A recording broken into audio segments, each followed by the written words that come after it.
Então, a primeira coisa que temos que pensar quando somos artistas e queremos produzir um projeto é pensar como vamos nos transformar de artistas para produtores e que é exatamente esse caminho de pensamento que a gente tem que fazer para deixar de pensar simplesmente no processo criativo e começar a enxergar o processo de produção inteiramente.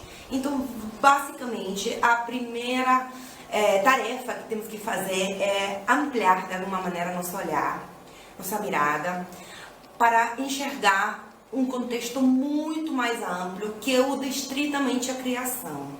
Porque quando nós estamos criando, sendo artistas, geralmente estamos extremamente focados, né, nos processos absolutamente artísticos e abocados ao processo de criação por inteiro, mas ser produtor vai implicar outro tipo de olhar sobre o processo mesmo.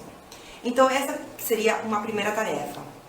Sempre ouvimos às vezes que os artistas que gostariam de um produtor, uma produtora que conseguisse solucionar todos aqueles problemas que aparecem na criação, que fosse tão simples quanto falasse: produção, eu preciso tal coisa, e que magicamente os produtores ou a produção apareça assim, com aquelas soluções mágicas. Isso existe, não vamos dizer que não, é uma possibilidade, mas não é o que a gente está pensando agora. O que a oficina, concretamente, o que vai propor são técnicas, ferramentas, modos de pensar para artistas, criadores que estão tentando produzir seus próprios espetáculos. Então, quais são exatamente essas ferramentas que eu vou ter que começar a treinar para me transformar em produtor do meu próprio projeto?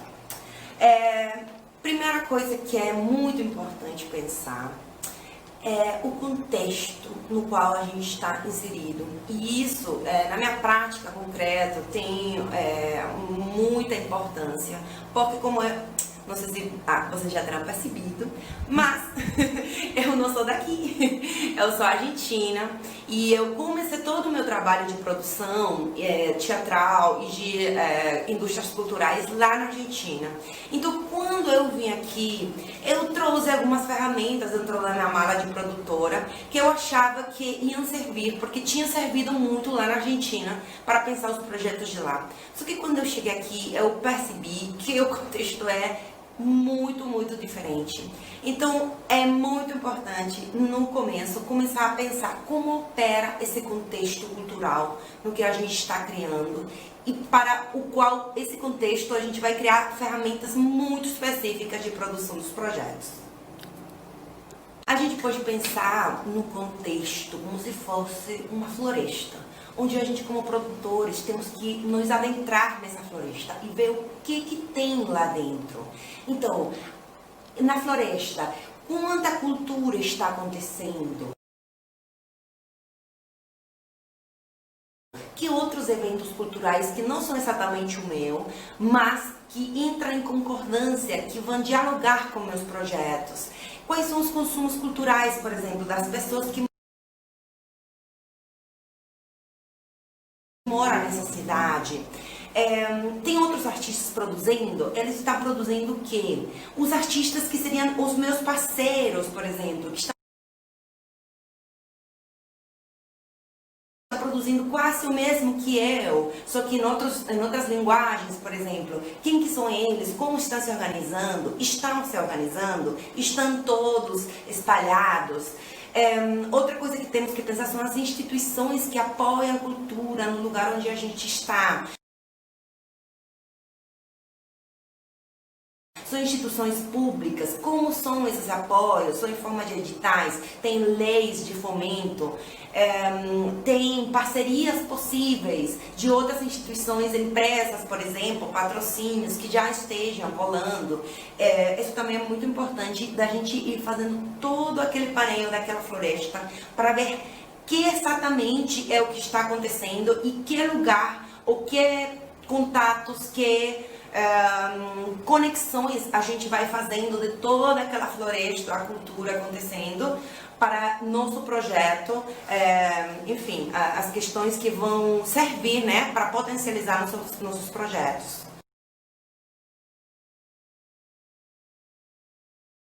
que é muito importante de começar a pensar desde a produção e que é uma diferença grande com pensar simplesmente na criação, é que quando a gente está pensando na criação, a gente está muito focado nos desejos criativos, nas vontades criativas, artísticas, do que a gente quer botar na cena, aquilo que a gente está trabalhando para fazer e as linguagens, né, que a gente escolheu para fazer aqueles desejos acontecer cenicamente.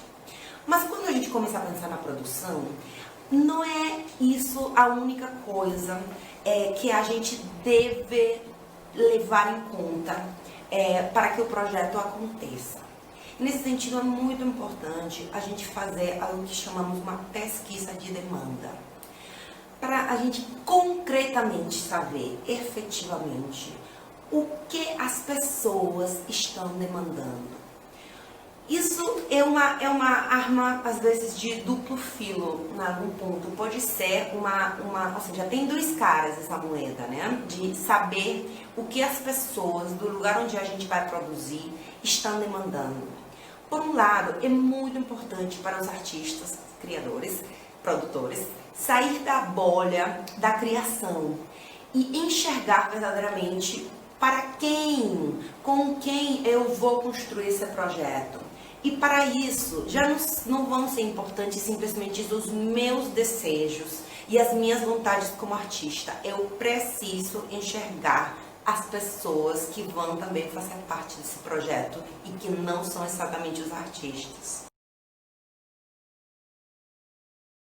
Mas a contracara disso é pensar que a gente poderia fazer simplesmente o que as pessoas, o mercado, os consumos culturais demandam e esquecer por completo aquilo que o desejo, aquilo que a gente tem desejo de fazer, aquilo que faz único o projeto, porque esse desejo artístico, pessoal, único, que está carregado das experiências, que está carregado de toda essa vida, né, que cada artista traz para a cena, é muito importante, e isso que vai dar unicidade no projeto. Então, assim, simplesmente pensar no que o mercado e no que a pesquisa de demanda estaria revelando, também não seria exatamente o caminho que eu recomendaria nesse sentido. Então, o equilíbrio entre esses dois caras da moeda é exatamente o balanço que temos que ter. Temos que estar um pouco dentro de nós, do projeto, do artístico, das nossas cabeças e desejos, e também fora, com as pessoas que vão assistir, com as pessoas que vão colaborar, que vão coproduzir o projeto com a gente, e que também, ou seja, é com eles e para eles que a gente está fazendo tudo o que estamos fazendo. Pensando em um projeto particular, do qual eu estou fazendo parte faz já desde março, que eu fui convocada para me incluir nesse projeto.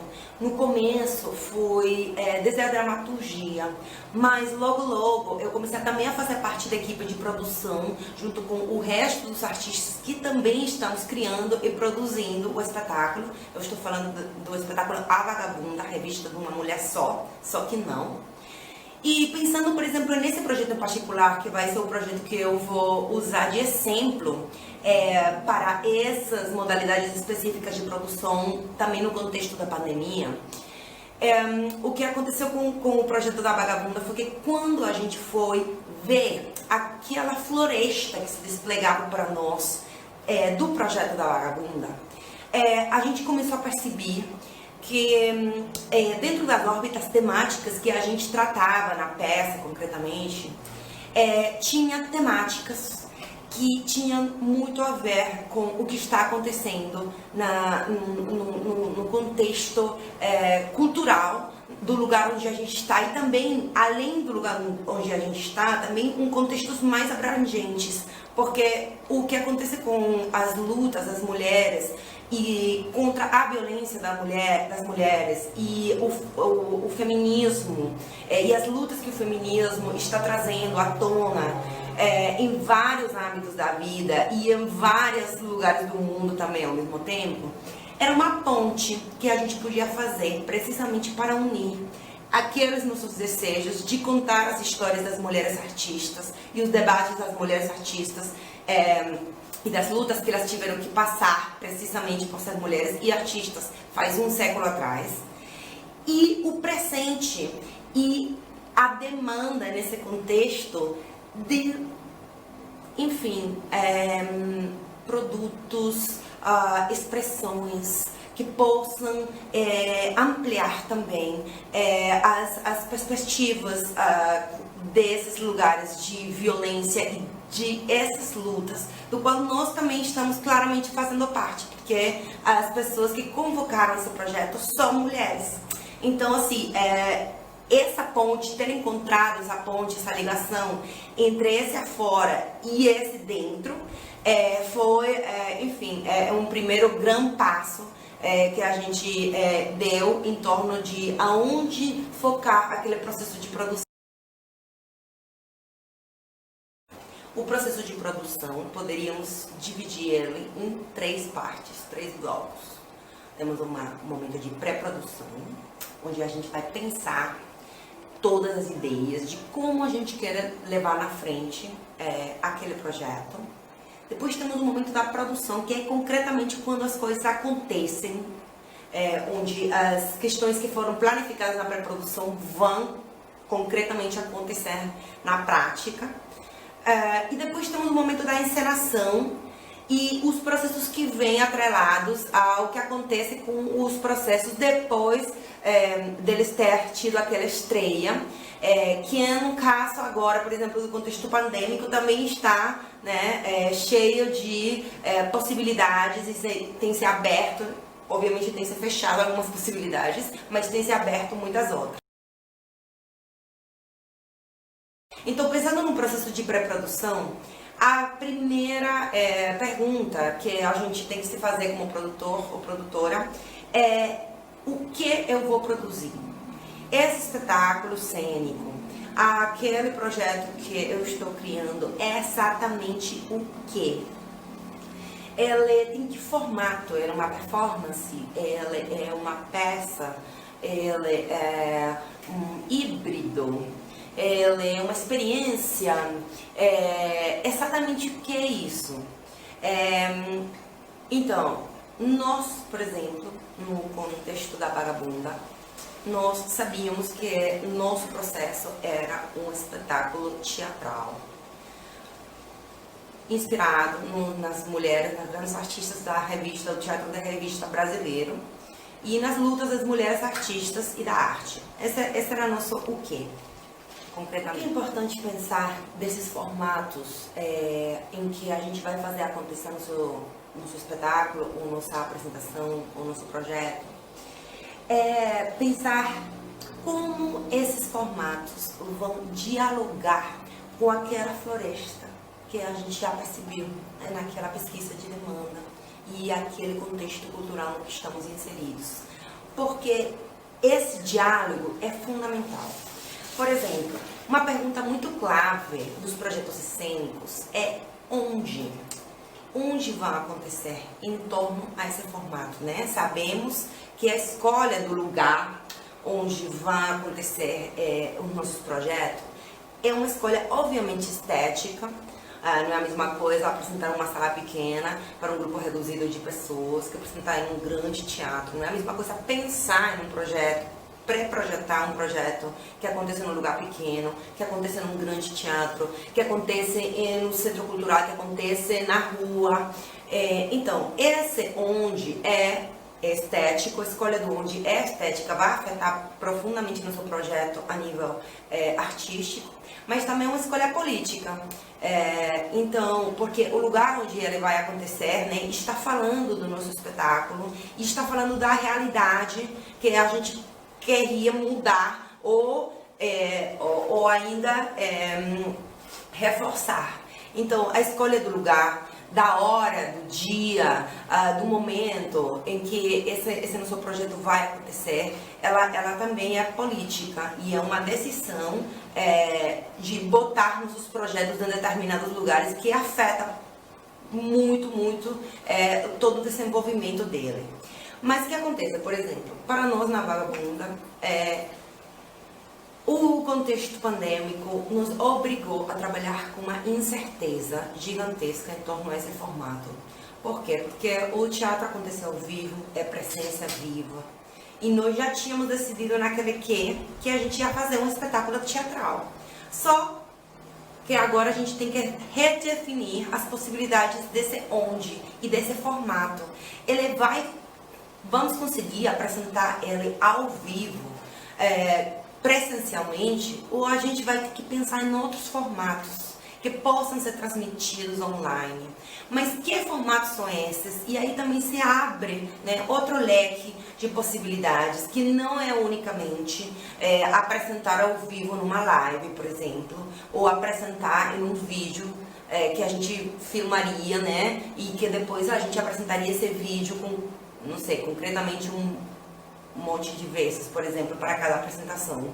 Tem várias questões acontecendo e um leque enorme que se abre pensando nessas possibilidades. Então, o que é muito importante é usar a criatividade, e é nesses momentos de improvisação onde o produtor, a produtora tem que usar a criatividade ao serviço do projeto e pensar num formato ou em um lugar. Esse onde, né, pode ser isso, um lugar virtual também. Então esse onde é muitas coisas, mas é pensar concretamente qual vai ser esse formato que vai potencializar esse que. E se esse formato não existe ainda, é o momento de inventar um formato possível que potencialize aquele projeto, né, e que seja o melhor formato para o que a gente está pensando fazer.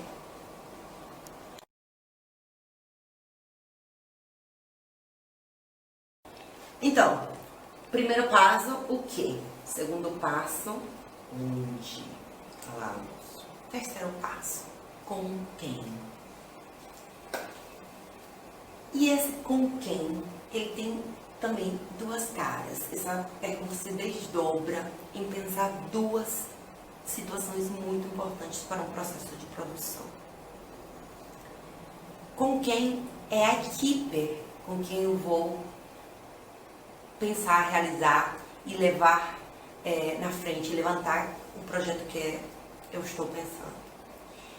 E por outro lado, esse com quem é também o público com quem eu vou construir esse projeto. Antigamente, e não tão antigamente, se falava muito de para quem eu faço o que faço, que vai ser esse público para quem eu vou apresentar. Só que hoje as perspectivas estão apontando que não é que as pessoas que apresentam um espetáculo têm uma verdade que vão apresentar para outros e esses outros vão receber aquelas verdades. O que hoje sabemos é que é uma construção coletiva, conjunta, que se dá entre as pessoas que estão ensinando e as pessoas que estão espectando. E o teatro precisamente acontece nesse entre e na construção conjunta que podemos fazer nesse momento daquilo que está acontecendo juntos. Então, com quem eu vou trabalhar é também o público que vai assistir às nossas apresentações.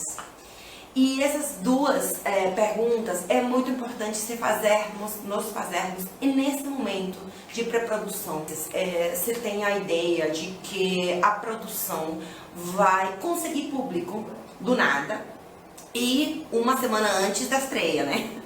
Então, assim, que uma magia vai acontecer porque a produção vai conseguir que as pessoas magicamente assistam nossas apresentações.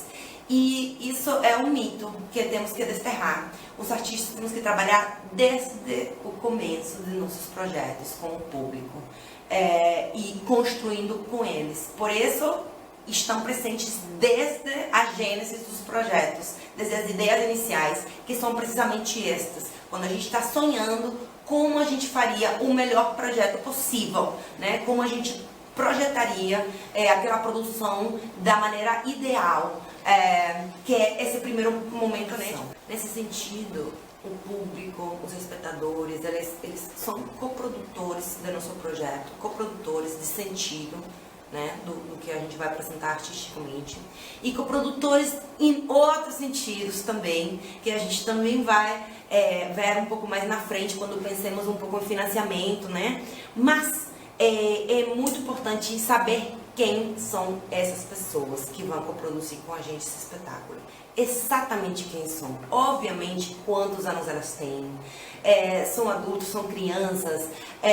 Qual são os consumos culturais dessas pessoas. A gente quer, por exemplo, trazer pessoas nos nossos espetáculos que nunca assistiram no teatro, por exemplo, que nunca assistiram uma peça. Ou a gente quer trabalhar para as pessoas que sempre assistem peças e que continuariam assistindo mais uma peça, por exemplo, que seria a nossa. Enfim, são várias variáveis que a gente tem que ter. Por exemplo, também porque a gente precisa conhecer essas pessoas, porque para elas, né, a gente tem que falar a mesma comunicação, temos que poder ser muito francos e abertos sobre o nosso projeto com aquelas pessoas que são coprodutoras. Então a gente tem que saber precisamente quem que são essas pessoas. Às vezes a palavra público é uma palavra geral, é uma palavra genérica, que parece que não diz nada, né? Então, assim, aquele público-alvo, a verdade, não existe nos nossos projetos. Público-alvo, em geral, não existe. Existem pessoas concretas que a gente tem que saber aonde que a gente encontra elas. Não sei, que consumos culturais as pessoas têm, aonde assistem. Saem de noite, não saem, são crianças, são adolescentes. O que essas pessoas fazem. Enfim, quais são os interesses. Todas essas informações a gente tem que saber, e são decisões também, né? A gente decide, né, tomar determinados caminhos para construir junto a determinadas pessoas. E essas pessoas têm que estar, determinadas, mesmo que seja muito grande, né? Por outro lado, temos a equipe com a que vamos trabalhar. Essa parte é muito, muito importante para o processo de produção, porque ela vai ser clave para definir a qualidade do nosso projeto, 100%. E também porque ela pode determinar que nosso projeto aconteça, o que ele não aconteça. Se tem uma das coisas, uma variável muito importante na hora da concreção ou não concreção dos projetos, é a equipe que compõe esse projeto. Então, pensar conscientemente nessa equipe é uma parte crucial do processo de produção. Só que o que acontece? E nesse primeiro momento, a gente pode ter uma pequena equipe que ajude a materializar essas primeiras ideias que a gente está baixando, né? Esse com que, esse que vamos fazer, esse onde, esse formato e esse para quem. Agora, depois, no decorrer do projeto, né, durante o processo, o projeto vai demandando determinadas coisas. Então, também a formação da equipe tem que ser algo dinâmico. Ela tem que ter uma possibilidade de abertura para somar pessoas que vão sendo necessárias no decorrer do projeto e também para, tipo assim, deixar ir algumas pessoas que não estejam sendo também necessárias no decorrer do projeto. Essa abertura e essa flexibilidade tem que ser uma possibilidade e também tem que ser algo explícito dentro do projeto. Não pode ser um segredo, por exemplo, que o projeto tem uma equipe que pode mudar, que pode mutar, que pode, enfim, né, albergar novas pessoas e outras pessoas participarem em momentos concretos do projeto e depois não fazer mais parte. No caso da Vagabunda, concretamente, o que aconteceu no nosso processo foi que quem convocou o projeto lá no começo, foi Gisele Vasconcelos, que é a atriz do projeto. Então, assim, quem convoca o projeto não é exatamente quem é a encenadora. A encenadora é Nicole, que foi a segunda convocada para fazer parte desse projeto. E depois teve um terceiro convocado, que foi Igor Nascimento, para fazer parte da equipe de dramaturgia. E aí teve um primeiro pequeno núcleo criativo que conseguiu botar o projeto para frente essas primeiras perguntas que acabamos de passar no processo, né? Esse o que vai ser feito, o qual vai ser um pouco esse formato. E essas primeiras pessoas com quem vamos construir aquele projeto com esse público, e essas pessoas da equipe foram elas três que fizeram o primeiríssimo núcleo. Depois, eles perceberam que era necessário um trabalho dramatúrgico forte. Então ia ser necessário incorporar outras pessoas, talvez, na equipe de dramaturgia. Aí eles inventaram um procedimento possível para fazer essa convocação. E essa convocação se fez através de uma leitura. Já estávamos em tempo de pandemia, então foi uma leitura do material dramatúrgico, de alguma maneira, aquele material que foi aquele chute inicial para compartilhar esse projeto com algumas pessoas e ver que pessoas conseguiam ecoar com essas ideias, com esses primeiros desejos. E essa decisão de abrir o projeto para ver quem podia se somar na equipe já está dando uma espécie de pista sobre a abertura que o projeto ia ter, né? Porque aquela primeira decisão, em vez de fechar e fazer, por exemplo, um casting fechado ou perguntar para determinadas pessoas escolhidas, por exemplo, se queriam fazer parte ou não do projeto na área de dramaturgia, que era o que o projeto estava precisando naquele momento, não foi desse jeito. A decisão foi fazer um procedimento aberto. E essas decisões, né, que vão norteando as decisões do que depois vai ser o projeto maior. E é nesse sentido aí que foi, por exemplo, que eu me sumei no projeto. Eu assisti aquela leitura, eu ecoei com a proposta e também surgiram em mim algumas ideias que eu pensei que podia somar. Então, dessa maneira, eu fui fazer parte do projeto. Também foi fazer parte do projeto Júlia, que ela estava pesquisando, né? Porque a instituição que também apoia o projeto da Vagabunda é a UFMA, né? Tem o nosso projeto da Vagabunda tem uma parte institucional muito importante, que é a UFMA e a FAPEMA, né, que estão apoiando. Então, assim, também tivemos integrantes, como foi Júlia, que se sumou do lado institucional. E essa equipe de 5 pessoas constituiu um primeiro núcleo, um segundo núcleo, na verdade, de trabalho, nessa segunda etapa do projeto, onde a gente começou a aprofundar sobre a dramaturgia da peça e esse que, né, aquele que vai ser feito, começou a se aprofundar nesse projeto com esse núcleo de 5 pessoas trabalhando. Esse núcleo de 5 pessoas, o que conseguimos fazer foi aprimorar aquela primeira pergunta de produção de que vamos fazer. E então, em torno a isso, a gente conseguiu fazer o que deveria ser o terceiro passo da pré-produção, que é um plano de ação. E nesse sentido, é traduzir todas aquelas ideias maravilhosas do que a gente quer fazer em ações concretas. É aquela lista, eu também, em algum momento, é chamado lista da morte, porque é uma lista que a gente tem que ir apagando de coisas que devem ser feitas. E é uma lista que tem que ser lida por qualquer pessoa e tem que ser muito entendível para todo mundo saber exatamente o que é preciso fazer.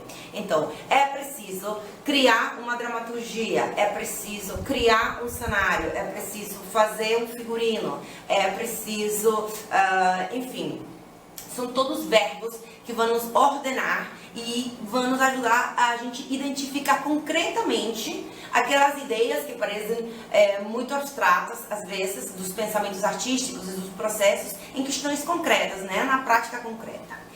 Esse plano de ação, ele, no caso da Vagabunda, começou a visibilizar que a gente precisava incluir muitas outras pessoas na equipe. Então a gente vai um passo para trás e começamos a pensar quem mais vai ser essas pessoas que vão fazer parte daquela equipe, que vão poder se encarregar dessas tarefas concretas que a gente estava pensando.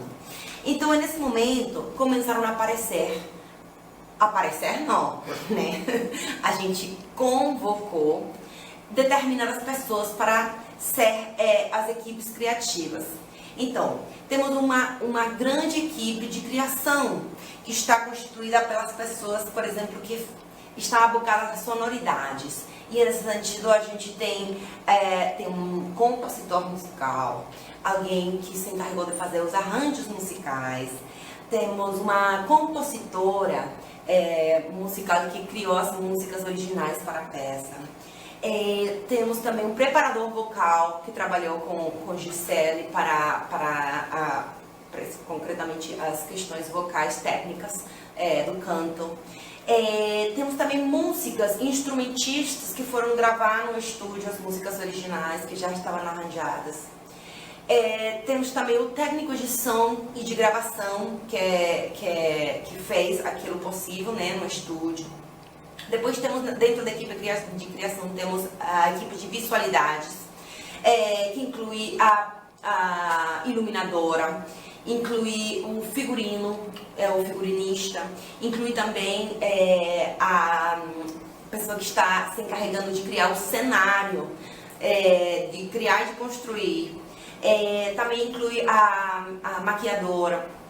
Depois temos uma equipe de marketing e de comunicação e de difusão, que concretamente, e de registro também, que inclui uma equipe de marketing e comunicação, uma pessoa que faz registro de imagens, uma pessoa que fez toda a identidade visual e gráfica da nossa peça. Depois temos também uma equipe técnica de cena, que é concretamente as pessoas que operam, né, na cena acontecendo, a operação técnica de luz e de som e também de projeções e audiovisuais em cena. Então, temos coreografia também, um coreógrafo que sumou. Temos também uma assessoria artística de cenas particulares que a gente precisou trabalhar, se aprofundar. Então, a equipe foi crescendo exponencialmente à medida que a gente foi aprimorando esse plano de ação, porque foi surgindo cada vez mais tarefas e mais verbos dentro da lista, que era preciso outras pessoas, precisamos de outras pessoas para fazer. E nesse sentido, o que é muito importante nesse passo, nesse momento, é pensar duas coisas. Uma, comunicação interna. Se a gente pensa que 30 pessoas, por exemplo, como no caso do nosso projeto, tem que saber o que é para ser feito, tem que ter a informação, tem que estar muito acessível para elas. Então, por exemplo, no nosso caso, a gente trabalha com o Google Drive, onde a gente tem todas as informações de fácil acesso para todo mundo, informações sobre o projeto, informações sobre os cronogramas, informações sobre as referências, né? Porque quando a gente vai convocar pessoas para trabalhar, a gente tem que ir com um plano, com algo para essas pessoas enxergar, né? Concretamente o que a gente está querendo fazer e ferramentas para essas pessoas poderem criar, né? E fazer parte do projeto, também criando suas áreas concretas. Por outro lado, é muito importante aquela primeira fala clara sobre custos, por exemplo, dinheiro que vai estar envolvido, se a gente tem possibilidade de pago, se não tem possibilidade de pago, se vai ser uma parceria, se vai ser pago no futuro. Questões econômicas é muito importante que sempre esteja muito claro e, se possível, escritas, para que também acessível, para que seja algo onde a gente possa ir tendo uma ideia muito real e concreta e que não fique, né, nas palavras, que às vezes pode levar à confusão. Por quê? Porque a terceira coisa muito importante de trabalhar com a equipe são os vínculos e os modos de vinculação que a gente vai propor para levar esse processo na frente. Importante lembrar que os processos cênicos, eles têm uma extensão no tempo, então não vai ser algo que vai acabar muito rápido. A gente vai ter muito caminho para percorrer com toda a nossa equipe. Então é muito importante os modos de vinculação que a gente vai estabelecer e a claridade e o acesso à informação para todo mundo é uma parte crucial para evitar malos entendidos. E esses vínculos são tão importantes porque podem fazer com que o projeto não aconteça. Muitos projetos têm se desvanecido no ar, precisamente por malos entendidos ou por questões que têm a ver com relacionamentos dentro do processo, que se não for prazeroso, então assim, não faz sentido, né? Deve ser um espaço de prazer, mas também a gente sabe que dentro dos processos tem muita crise, então é muito importante ir conseguindo conciliar esse momento. O que nos leva ao próximo passo dentro do processo de pré-produção, que seria pensar no cronograma. O cronograma vai ser precisamente como vamos organizar esse plano de ação no tempo. É muito importante saber que no processo de produção dos processos cênicos, tem coisas que vão acontecer simultaneamente e tem outras coisas que vão precisar acontecer depois das outras.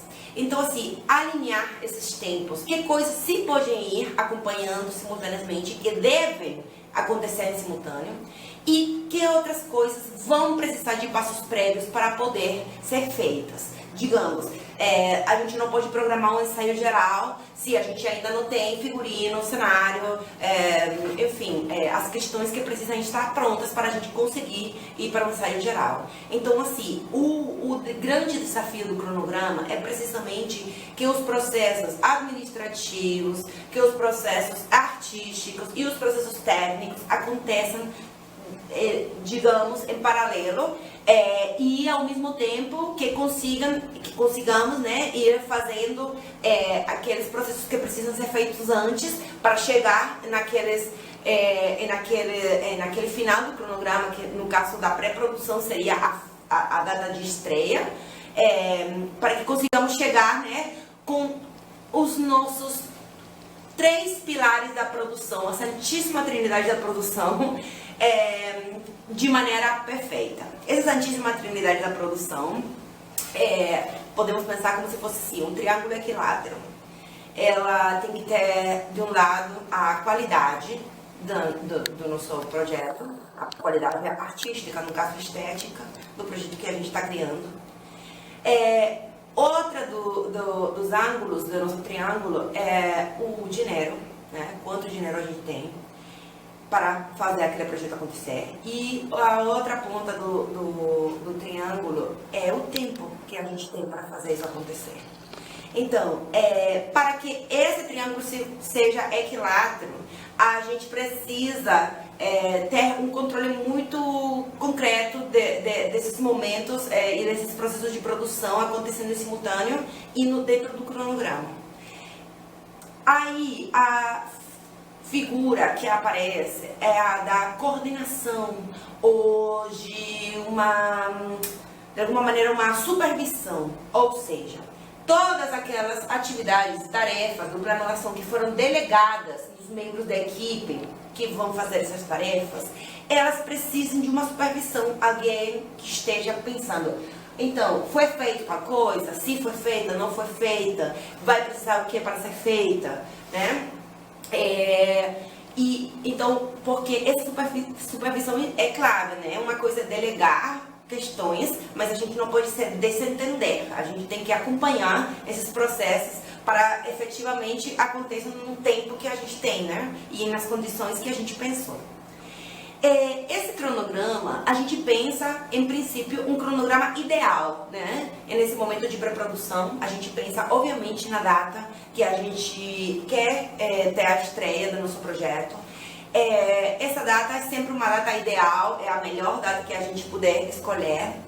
Depois a vida, o tempo, enfim, as possibilidades vão mudar, com certeza, vão aparecer imprevistos, vão acontecer coisas que a gente não vai poder controlar, como uma pandemia, por exemplo, que foi o que aconteceu com a gente. A gente sabia no nosso cronograma inicial, lá em março, que a gente queria estrear em outubro. Só que a gente achava que a modalidade daquela estreia ia ser a modalidade tradicional, né? O teatro ao vivo, e era um grande teatro. Só que a pandemia mudou as questões e mudou também, de alguma maneira, os tempos de acompanhamento dessas equipes trabalhando. Então, dentro do nosso cronograma, as equipes trabalhando um pouco no isolamento. Cada equipe de trabalho trabalhou isolada dos outros.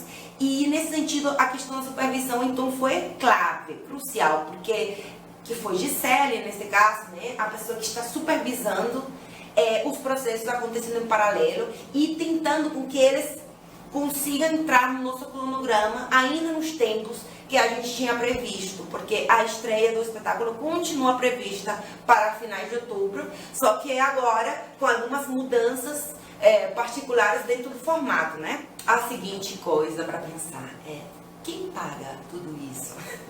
Todas as nossas ideias, todas aquelas maravilhosas planos artísticos vão ter um custo, né? Dentro da Santíssima Trindade da produção, o quanto, né? O custo, o dinheiro é uma parte muito, muito importante. Então, pensar estratégias de financiamento é um momento clave para o processo de pré-produção, né? É importantíssimo fazer um orçamento claro, que tente prever aqueles imprevistos que possam surgir. Esse orçamento também deve estar dentro da comunicação interna, como falamos, né? Muito claro, ele deve estar alinhado com o que foi falado com as pessoas que se sumaram na equipe, por exemplo, porque obviamente deve ser algo transparente. E aí também entra o nosso público coprodutor, que falamos lá no começo, que eles vão construir com a gente. Então, levar esse com quem para o público é uma parte muito importante, porque se a gente consegue constituir o público como coprodutor de nossos projetos, eles já estão fazendo parte, eles já são parte do projeto. Então, assim, não vão ser umas pessoas externas que a gente não sabe quem são, para quem a gente vai fazer algo. Eles são parte do processo, eles sabem absolutamente tudo, porque são parte com a gente. É nesse sentido, por exemplo, no nosso projeto Vagabunda, a gente optou por uma metodologia de financiamento coletivo, uma vaquinha coletiva dentro de uma plataforma, né, que é o Catarse, onde as pessoas podem colaborar com dinheiro e obviamente elas vão ter recompensas por essa colaboração, e esse dinheiro que sirve em princípio para começar a financiar o projeto de pré-produção, né? E de produção também, claramente. Mas, em princípio, esse dinheiro começou a ser um lugar seguro para a gente saber que a gente ia ter como fazer nosso espetáculo. E nesse orçamento, primeiro, que a gente faz na etapa de pré-produção, a gente tem que pensar em dois valores. Um valor mínimo, para pensar assim, com quanto o mínimo de dinheiro que a gente consegue fazer, levantar o projeto que a gente pensou naquela equipe. E também um outro valor, que seria o valor ideal, para pensar assim, enfim, se a gente tivesse essa quantidade de dinheiro, a gente poderia fazer o quê? O ideal, que seria maravilhoso. Então a gente tem que se mover dentro dessas possibilidades. A gente sabe que se a gente não consegue aquele mínimo de dinheiro, a gente não vai ter a qualidade, por exemplo, do nosso triângulo equilátero, né? Porque qualquer uma das partes, né, desbalancearia o nosso triângulo da Santíssima Trindade. Então, por exemplo, enquanto o mínimo de dinheiro que a gente precisa para que a produção tenha a qualidade que a gente espera, então, para isso a gente trabalha demais, né, para conseguir atingir pelo menos esse mínimo. No nosso caso, esse mínimo, por exemplo, foi atingido graças ao público coprodutor. E além da gente atingir a mínima meta para que a peça, o espetáculo aconteça, a gente também consegue um público que vai ajudar na difusão do nosso material, porque são coprodutores, então eles já são parte. Não é a mesma coisa você contar para um amigo sobre um espetáculo que você viu na TV, que de um espetáculo que você está fazendo parte. Então eles são pessoas engajadas, né? E isso já é uma grande somatória. Outra grande somatória para o nosso projeto são as parcerias. E nesse sentido, as parcerias, a gente trabalha muito com material, né? No teatro é tridimensional, a gente precisa de coisas. E essas coisas, obviamente, podem ser compradas, mas também, obviamente, elas podem ter uns jeitos de conseguir essas coisas. E nesse sentido, a melhor e ainda boa técnica que continua funcionando é o grande telefone. E são os contatos que a gente tem para concretamente pedir coisas, né? Pedir objetos, pedir parcerias e ver de que maneira a gente pode inventar modalidades para devolver e que seja, né, um feedback. A gente, para o processo, precisa determinar os objetos, as pessoas que estão dando precisam também de algumas coisas. Então, como o projeto pode retroalimentar essas cadeias, né, de parcerias, e assim o projeto obviamente vai crescendo, né? Uma outra coisa que obviamente também a gente pode pensar para financiar são editais, né? Só que o que a gente tem que levar em consideração nessas situações é que geralmente os editais, o dinheiro cai muito depois no tempo. Então, às vezes também pode ser uma arma difícil, né? De duplo filo aí, porque a gente talvez sabe que conta com o dinheiro de um edital, só que o dinheiro não está agora. O dinheiro está em um limbo virtual, que até cair, a gente, na verdade, não tem esse dinheiro na mão. Então, essa possibilidade tem que ser algo concreto com que a gente tem que trabalhar. Importante na hora de pensar nas parcerias o material de divulgação que a gente tem que produzir para conseguir fazer esses parceiros parte do projeto, né? Qual é esse material de produção, concretamente, que não é o mesmo material de divulgação que a gente vai fazer, né, para o público ou para as apresentações, é um material de divulgação diferente, interno, mas que está precisamente pensado para as parcerias com empresas, com pessoas, com, enfim, organizações que possam ajudar no nosso projeto. E aí a gente tem que pensar, né, em contrapartidas, por exemplo, em espaços e essas possíveis parcerias. Quais seriam as contrapartidas que o projeto pode oferecer precisamente para essas pessoas, organizações, empresas, para que seja exatamente isso, uma parceria e não uma doação dessas instituições para nossos projetos. O que nos leva a precisamente essa outra parte, que seria a parte de difusão e divulgação.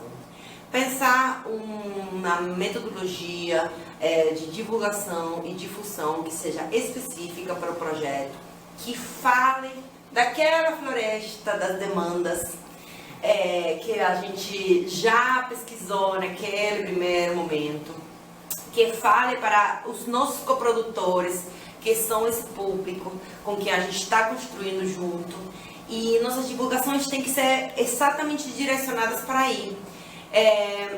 Obviamente que a gente pode tentar abarcar, enfim, né, pode tentar ser mais abrangente, mas se essa divulgação, difusão tem que chegar nas pessoas que a gente pensou que são os coprodutores com quem vamos construir juntos nosso projeto. E de que maneira essa divulgação vai falar para eles e em que meios essa divulgação vai aparecer para eles, são questões muito importantes a serem decididas no nosso projeto. E também é importante não estandarizar esse tipo de divulgações, né? Sabemos que as redes sociais, as mídias, elas estão, enfim, né? São uma parte muito importante da vida de todas as pessoas hoje. Elas são uma grande ferramenta, mas também, ao mesmo tempo, é uma grande massa de informação que muitas vezes é difícil para as pessoas poderem discernir, né? Poder fazer aquela eleição e realmente se engajar com nossos projetos, simplesmente divulgá-los de qualquer jeito, e nessa grande massa de informação que são as mídias e as mídias sociais, né? Então, é muito importante também inventar modos específicos de divulgação e de difusão que sejam criativos, únicos e que falem concretamente do nosso projeto e da nossa floresta, e que sejam assim um gancho para atrair essas pessoas, esse público-alvo que a gente já conhece muito bem, que até temos o telefone talvez dessas pessoas. E então, assim, se precisa algo mais personalizado, pois lá personalizado será.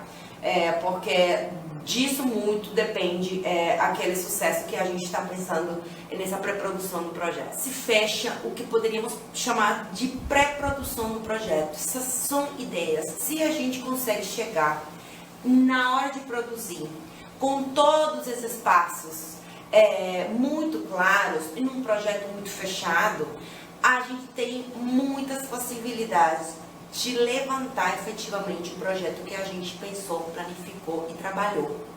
Se a gente não faz todo esse projeto de pré-produção de uma maneira tão clara, tão exaustiva, o que pode acontecer é a gente ter infinitos imprevistos no meio.